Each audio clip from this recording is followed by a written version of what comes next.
بسم الله الرحمن الرحيم الحمد لله رب العالمين والصلاة والسلام على أشرف الأنبياء والمرسلين نبينا محمد وعلى آله وصحبه أجمعين. Allah subhanahu wa ta'ala has described Sahaba in Quran, and in Surah Ahzab verse number 22 and 23 Allah subhanahu wa ta'ala has said, وَلَمَّا رَأَى الْمُؤْمِنُونَ الْأَحْزَابَ قَالُوا هَذَا مَا وَعَدَنَا اللَّهُ وَرَسُولُهُ وَصَدَقَ اللَّهُ وَرَسُولُهُ وَمَا زَادَهُمْ إِلَّا إِيمَانًا وَتَسْلِيمًا مِنَ الْمُؤْمِنِينَ رِجَالٌ صَدَقُوا مَا عَاهَدُوا اللَّهَ عَلَيْهِ فَمِنْهُمْ مَنْ قَضَى نَحْبَهُ وَمِنْهُمْ مَنْ يَنْتَظِرُ وَمَا بَدَّلُوا تَبْدِيلًا. In these verses, Allah subhanahu wa ta'ala has highlighted two qualities of Sahaba. Number one, their bravery. Number two, their pledge. Now to understand these, we first need to understand the background of Sahaba. Actually, there are lots of people who don't know why did the Battle of Badr took place. The story began with the announcement of Prophet ﷺ of his prophethood. The non-believers started to oppose him and his followers, and they did not stop there. They started to harm them. Muslims were beaten up, they were dragged around in the alleys of Mecca, their blood was shed, they were tortured, and they were even killed, like Sayyidina Yasir and Sumayya radiyallahu ta'ala anhuma. Their initial target were the weak and poor Muslims, but later the respected ones were also targeted directly, like Prophet ﷺ himself and Abu Bakr radiyallahu ta'ala anhu. The hardship reached its extreme levels when Prophet ﷺ and his family were kept captives in Sha'b Abi Talib. They stayed there for 3 long years. No food, no water, neither anyone could go out of there, nor anyone from outside was allowed to visit them. No marriages, no relationships, everything finished. All gone. Every next day was harder and harder, and this extended to 13 years. After that, Muslims were ordered to migrate to Medina. The Muslims started migrating. They left everything back in Mecca. They had nothing in their hands. They left their wealth, their businesses, their shops, their homes unsecured in Mecca, which were later occupied and possessed by the Quraysh, the non-believers of Mecca. It was after that, in the first year of Hijrah, that the non-believers, the Quraysh of Mecca, they arranged a business caravan to trade with Asham, the present Syria. And this was the biggest and the most expensive caravan in their business history. There was no house, no family left in Mecca who did not contribute to this caravan. Even wealth of the Muslims who had migrated was also added to this caravan. Sayyidina Abu Sufyan radiyallahu ta'ala anhu, who was not yet a Muslim, he was appointed the leader of this caravan. He was a brave man, a man of wisdom and politics. It was from his wisdom that he decided to vary his route on his way to Syria, because he had an idea that the offended Muslim immigrants might track him down and cause him trouble. On the other side, when Prophet ﷺ came to know about Abu Sufyan and his caravan, he announced that in Medina and took 200 of Muslim immigrants, al-Muhajirun, to catch them. Unfortunately, this news was taken to Abu Sufyan by someone who disliked Muslims. So Abu Sufyan managed to escape, and he reached Syria safe and fine. And the Muslims had to return to Medina empty-handed. This particular chase is known as Ghazwatul Ushayra, and it is also called Ghazwatu Badrin Sughra, the minor battle of Badr.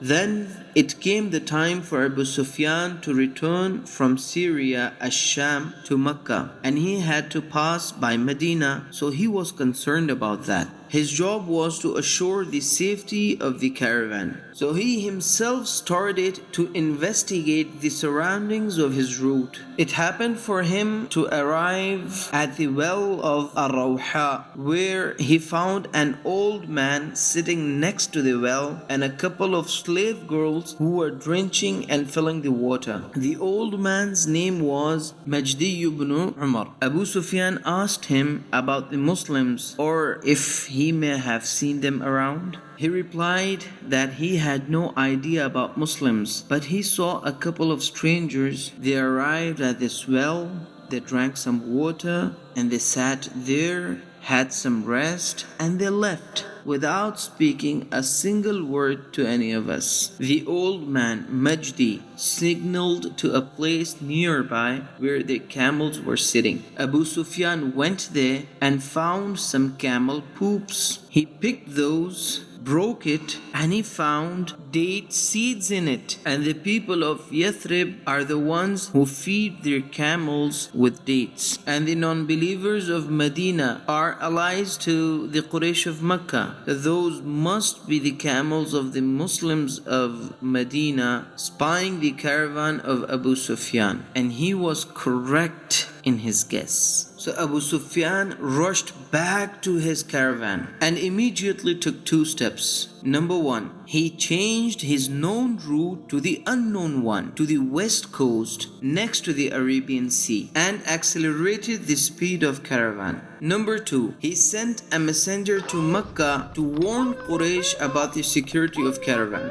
In response to the news, the Quraysh immediately managed to gather an army of 1,000 strong to defend and ensure the security of their caravan at a place called Badr. As it was the second attempt from Muslims to get hold over the caravan, Prophet ﷺ wanted to keep it a top secret, not letting anyone know about his intentions. When the two men from the well informed Prophet ﷺ that the caravan shall reach Badr by such and such day, he did not bother to inform anyone till the day arrived. So one day after Salah, Prophet ﷺ told the Sahaba around him, "Join me for a venture if anyone wants to." It was a little above 300 men who accompanied Prophet ﷺ. And as it was a venture, nobody bothered about the weapons and horses. When they traveled a little distance and they were properly outside of Medina, Prophet ﷺ had a look at his men and he picked two of his Sahaba. One of them was Abdullah ibn Umar radiallahu ta'ala anhum, and sent them back to Medina because they were too young in age. And after that, Prophet ﷺ announced, "Inni ukhbirtu an 'ir Abi Sufyan annaha muqbila."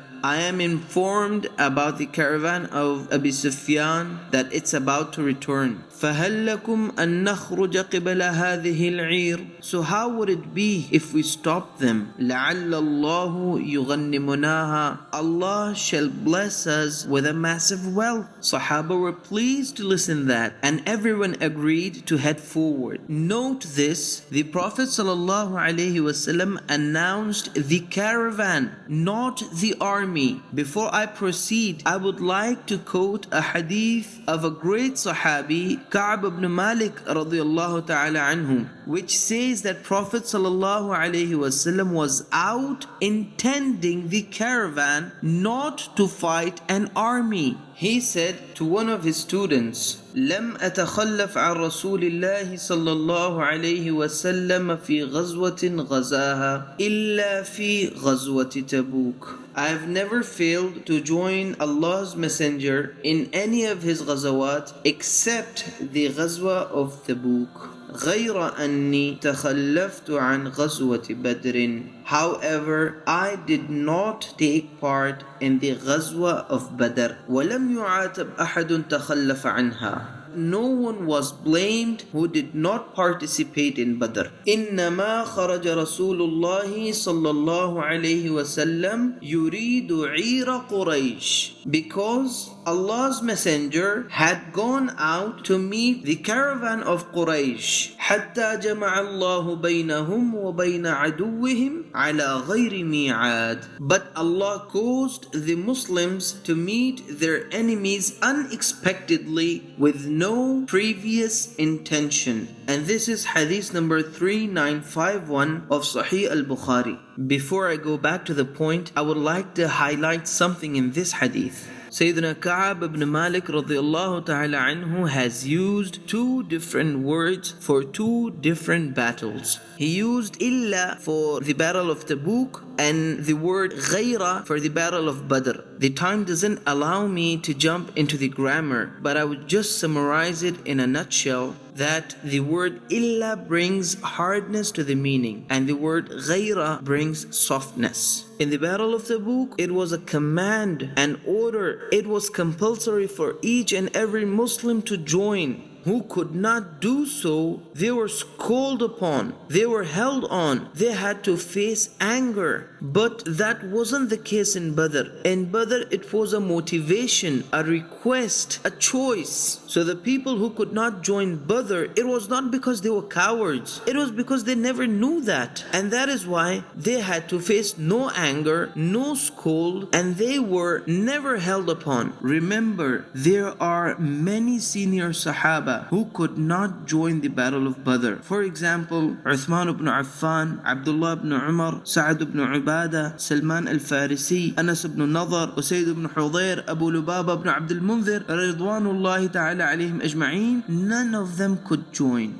Some of them were too young to join, like Abdullah ibn Umar radiyallahu anhuma. He was sent back by Prophet sallallahu alaihi wasallam. And some of them were told to stay back, like Uthman ibn Affan radiyallahu anhum. He was told to stay back and look after his wife, Ruqayya radiyallahu anha, the daughter of the Prophet sallallahu alaihi wasallam. And the reason for the majority of the Sahaba who did not join was leave the fight. They never knew about the caravan, that Prophet ﷺ has left Medina to catch the caravan. Coming back to the point, Muslims were near Badr seeking Abu Sufyan. Here's when Prophet ﷺ received a news that the caravan has escaped and an army of 1,000 men of Quraysh is awaiting at Badr, expecting you to be there. Prophet ﷺ gathered Sahaba and asked them for their advice. What shall we do? We were not out here to fight an army which is at least 3 times of us, which is 100% equipped with arms. And remember, it is against the glory of a prophet to run away from the battlefield. It was also an insult in Arabs to flee from an enemy. The first person who replied was Sayyiduna Abu Bakr Siddiq radiyallahu anhu. He stood up and said, "O Prophet, go ahead, we are with you." Prophet ﷺ thanked him and asked for the second opinion. The second person to stand up was Sayyidina Umar radiyallahu ta'ala anhu. He replied with the same answer as of Abu Bakr Siddiq radiyallahu anhu. Prophet ﷺ thanked him as well and asked for the third opinion. The third person to stand up was Miqdad ibn Amr radiyallahu ta'ala anhu. And he elaborated his opinion. He said, "Ya Rasulallah, imdi lima araka Allah, fanahnu ma'ak." O Prophet sallallahu alaihi wasallam, do as you are directed by Allah subhanahu wa ta'ala. We are with you. Wallahi la naqulu laka kama qala banu Israel li Musa. We swear to God, we will never say like Banu Israel told their Prophet Musa alayhi salam, "Idhhab anta wa rabbuka faqatila, inna hahuna qa'idun." You and your Lord shall go and fight. We are not here to fight. ولكن اذهب أنت وربك فقاتلا إنا معكما مقاتلون. Rather, we will say, go you and your Lord and fight, and we will fight together with you. فوالذي بعثك بالحق. I swear by the one who has sent you with the truth.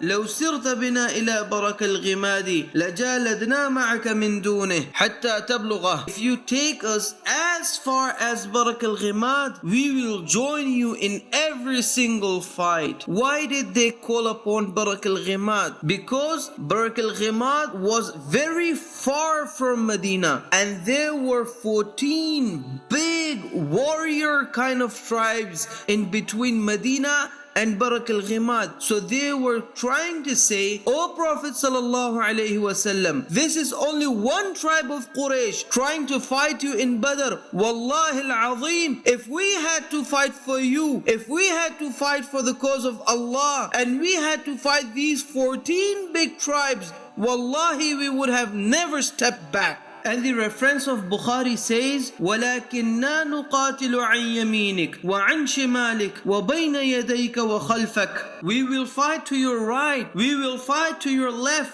we will fight in front of you, we will fight at back of yours, we will protect you from all the sides. فَرَأَيْتُ النَّبِيَّ صَلَّى اللَّهُ عَلَيْهِ وَسَلَّمَ أَشْرَقَ وَجْهُهُ وَسَرَّهُ يعني قَوْلَهُ. Then I saw Prophet sallallahu alaihi wasallam that his face was glad and he was pleased to listen the words of Miqdad radiyallahu ta'ala anhu. Prophet sallallahu alaihi wasallam thanked him as well and asked for further opinions. Then it was Sa'd ibn Mu'adh radiyallahu ta'ala anhu, the chief of the tribe Aus. He noticed something very deep. He noticed that the first 3 men who stood up with a positive answer, they were thanked and told to sit down. All 3 of them were Muhajirin, the Muslim immigrants. It seems that Prophet sallallahu alaihi wasallam wants to listen from Ansar, and that was because of the fact that Ansar had agreed in the pledge of Aqaba that they will be responsible to protect Prophet sallallahu alaihi wasallam inside of Medina as they take care of their own families and wealth. But this incident was outside of Medina. So according to the pledge, Ansar were not bound to fight and put themselves into the danger. Remember, in the Ghazwa Ushayra, the last time when Prophet ﷺ attempted to stop the caravan, he was accompanied by 200 Muhajirin. But this time, he had only a handful of Muhajirin. Out of 315, only 83 were Muhajirin. Rest of 232 were Ansar. So it was as if Prophet ﷺ is saying, if you guys want to leave, go back home, you may do so. I will not stop you. So Sa'd ibn Mu'adh radiyallahu ta'ala anhu, the chief of the tribe Aus, representing Ansar, he stood up and asked Prophet sallallahu alaihi wasallam, Iyana turidu ya Rasulallah? O Prophet of Allah, do you want to listen from us, we Ansar? فَقَالَ أَجَلْ. Prophet sallallahu alaihi wasallam replied, yes. So he said, فَقَدْ آمَنَّا بِكَ وَصَدَّقْنَاكَ وَشَهِدْنَا أَنَّ مَا جِئْتَ بِهِ هُوَ الْحَقِّ. We believed in you and we affirmed that you are the true prophet, and we witness that whatever you have come with is the truth. وَأَعْطَيْنَاكَ عَلَى ذَلِكَ عُهُودَنَا وَمَوَاثِيقَنَا عَلَى السَّمْعِ وَالطَّاعَةِ. And over this we have pledged and promised you that we will listen and obey you. فَامْضِ يَا رَسُولَ اللَّهِ لِمَا أَرَدْتَ. So go ahead, O Prophet of Allah, whatever you wish to do. فَوَالَّذِي بَعَثَكَ بِالْحَقِّ. I swear by the God who has sent you with the truth. لو استعرضت بنا هذا البحر فخضته لخضناه معك ما تخلف منا رجل واحد. If you order us to jump into the oceans, we will jump into it, and none of our men will stay behind. وما نكره أن تلقى بنا عدوا غدا. And we are not afraid to meet our enemies tomorrow. وإنا لصبر في الحرب وصدق في اللقاء. And we are impatient to fight our enemies in wars. And when we fight, we fight till the end. وَلَعَلَّ اللَّهُ يُرِيكَ مِنَّا مَا تُقِرُّ بِهِ عَيْنُكَ. And very soon Allah shall show you what your eyes want to see and acknowledge. فَسِرْ بِنَا عَلَى بَرَكَةِ اللَّهِ. So take us with Allah's blessings wherever you want to take us. Why did he speak of oceans? Because they are the people of deserts. They don't know how to swim, and yet for the sake of deen, for the sake of Allah and His Prophet, they are ready to fight in oceans. And in another reference, in another riwayah, Sa'ad ibn Mu'adh radiyallahu ta'ala anhu said, وَإِنِّي أَقُولُ عَنِ الْأَنصَارِ وَأُجِيبُ عَنْهُمْ. I represent Ansar and I speak from their side. فَضْعَنْ حَيْثُ شِئْتَ. So do as you wish to do. وَصِلْ حِبَالَ مَنْ شِئْتَ وَاقْطَعْ حِبَالَ مَنْ شِئْتَ. Befriend with whomever you want to, and break up your friendship with whomever you want to. وَخُذْ مِنْ أَمْوَالِنَا مَا شِئْتَ وَأَعْطِنَا مَا شِئْتَ. And take from our money whatever you want to, and leave for us whatever you wish. وَمَا أَخَذْتَ مِنَّا كَانَ أَحَبَّ إِلَيْنَا مِمَّا تَرَكْتَ. And what you take would be more beloved to us than what you leave. وَمَا أَمَرْتَ فِيهِ مِنْ أَمْرٍ فَأْمُرْنَا نَتَّبِعْ لِأَمْرِكَ. And just order us whatever you want to, we will follow you. فَوَاللَّهِ لَإِنْ سِرْتَ حَتَّى تَبْلُغَ الْبَرَكَ مِنْ غِمْدَانَ لَنَسِيرَنَّ مَعَكَ وَوَاللَّهِ لَإِنْ اسْتَعْرَضْتَ بِنَا هَذَا الْبَحْرَ فَخُضْتَهُ لَخُضْنَاهُ مَعَكَ. And I swear by Allah, if you order us to fight in Barq Ghimad or in the oceans for the cause of Allah, we will do that. فَسَرَّ رَسُولُ اللَّهِ صَلَّى اللَّهُ عَلَيْهِ وَسَلَّمَ بِقَوْلِ سَعْدٍ. And Prophet sallallahu alayhi wasallam was pleased by what he heard from Sa'd radiyallahu ta'ala anhu, and ordered the preparation to face the army. Muslims, as you know, they had nothing to fight. They were only 313 or 15, and the non-believers were 1,000 strong men. Muslims had only 2 swords, whereas the non-believers had every single man of them equipped with weapon. Muslims had only 2 horses, whereas non-believers had 300 horses. Muslims had 70 camels, and they had 700 camels. The non-believers' army even had slaves to work for them, to prepare food, and for medical cares. They even had musical instruments and singers for the entertainment. So when the Muslims started their preparation to fight, Sayyidina Mu'adh radiyallahu ta'ala anhu came to Prophet sallallahu alayhi wasallam and asked him, أَلَا نَبْنِ لَكَ عَرِيشًا تَكُونُ فِيهِ. O Prophet sallallahu alayhi wasallam, shall we make a hut for you to stay? وَنُعِدُّ عِنْدَكَ رَكَائِبَكَ ثُمَّ نَلْقِي عَدُوَّنَا. And leave a couple of rides beside you, and then we'll face our enemies. فَإِنْ أَعَزَّنَا اللَّهُ وَأَظْهَرَنَا عَلَىٰ عَدُوِّنَا كَانَ ذَلِكَ مَا أَحْبَبْنَا. If Allah honors us with a victory over our enemies, then this is what we like. وَإِنْ كَانَتِ الْأُخْرَى جَلَسْتَ عَلَىٰ رَكَائِبَكَ فَلَحِقْتَ بِمَنْ وَرَاءَنَا. And if the other was to happen, then you may take your rights and catch up with those who are behind us. فَقَدْ تَخَلَّفَ عَنْكَ أَقْوَامٌ يَا نَبِيَّ اللَّهِ مَا نَحْنُ بِأَشَدَّ لَكَ حُبًّا مِّنْهُمْ. O Messenger of Allah, those who could not join us today love you as much as we do. وَلَوْ ظَنُّوا أَنَّكَ تَلْقَى حَرْبًا مَا تَخَلَّفُوا عَنْكَ. If they even had a slight idea that you will fall into a battle, they would have surely never stood back.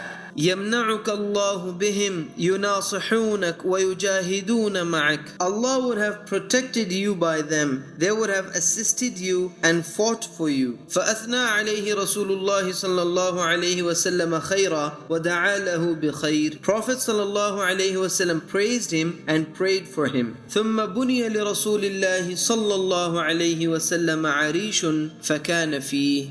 Then a hut was built for Prophet ﷺ and he stayed in it. May Allah take all of us to Badr. Today there is a huge mosque built by the name of Jami' al-Arish on the exact spot where the hut was built. And after that, the battle started and the armies clashed, and everyone knows the results. The non-believers were badly defeated, they were crushed, they fled away, leaving only the insult after their names, notoriety and ill fame. Before the Muslims returned to Medina, the news of Quraysh defeat and Prophet ﷺ's victory spread like fire. When the news was heard by the Muslims in Medina who could not join, they started crying and weeping, and that is what Allah speaks about in Quran. The two verses that I read in the beginning of the clip states that وَلَمَّا رَأَى الْمُؤْمِنُونَ الْأَحْزَابَ قَالُوا هَذَا مَا وَعَدَنَا اللَّهُ وَرَسُولُهُ. When the believers saw the coalition forces, they said, "This is what Allah and His Messenger has promised us." وَصَدَقَ اللَّهُ وَرَسُولُهُ. And Allah and His Messenger spoke the truth. وَمَا زَادَهُمْ إِلَّا إِيمَانًا وَتَسْلِيمًا. And it only improved them further in faith and submission. مِنَ الْمُؤْمِنِينَ رِجَالٌ صَدَقُوا مَا عَاهَدُوا اللَّهَ عَلَيْهِ. Among the believers are men who are true to what they promised Allah. What sort of promise is that? Allahu Akbar. That is the promise of those Sahaba who could not join the battle of Badr. I have already mentioned the reason behind that. So they promised and sweared by Allah, if they were to get another chance to fight for the sake of Allah, time will show and the history will record what will they do. Subhanallah, Allah Himself has witnessed their doings. فَمِنْهُمْ مَنْ قَضَى نَحْبَهُ. Some of them have fulfilled their vows by sacrificing their lives in the path of Allah, like Sayyidina Anas ibn Nadhr radiyallahu ta'ala anhu. And they really did what they had promised. They were martyred. They made their wives widows, their children orphans. They spent all their wealth for the sake of deen. They even migrated from their lands and left their belongings and relatives. All this was only for the sake of Allah and His Prophet sallallahu alaihi wasallam. وَمِنْهُمْ مَنْ يَنْتَظِرُ. And some of them are still waiting for their chance. They are badly waiting to get martyred, like Khalid ibn Walid radiyallahu anhu. They don't want to die in their homes, on their beds. وَمَا بَدَّلُوا تَبْدِيلًا. And they did not change their commitment by any alteration. And later when they conquered the world, they did not change at all, neither their commitments, nor their feelings, nor their lifestyles, like Sayyidina Umar radiyallahu ta'ala anhu. So this is one of the minor examples of the bravery of Sahaba ridwanullahi ta'ala alayhim ajma'een. Unfortunately, there are some people in the present days who disrespect Sahaba. They blame them with cowardness and they say that they used to loot others. No, it's not the case. Rather, they were the super brave people world has ever seen. They were so generous, they used to feed others even if they themselves were hungry, or their wives or their kids. But they used to feed others, and Allah has witnessed their generosity. Allah says, يُؤْثِرُونَ عَلَىٰ أَنفُسِهِمْ وَلَوْ كَانَ بِهِمْ خَصَاصَةٌ. They feed others even if they are hungry.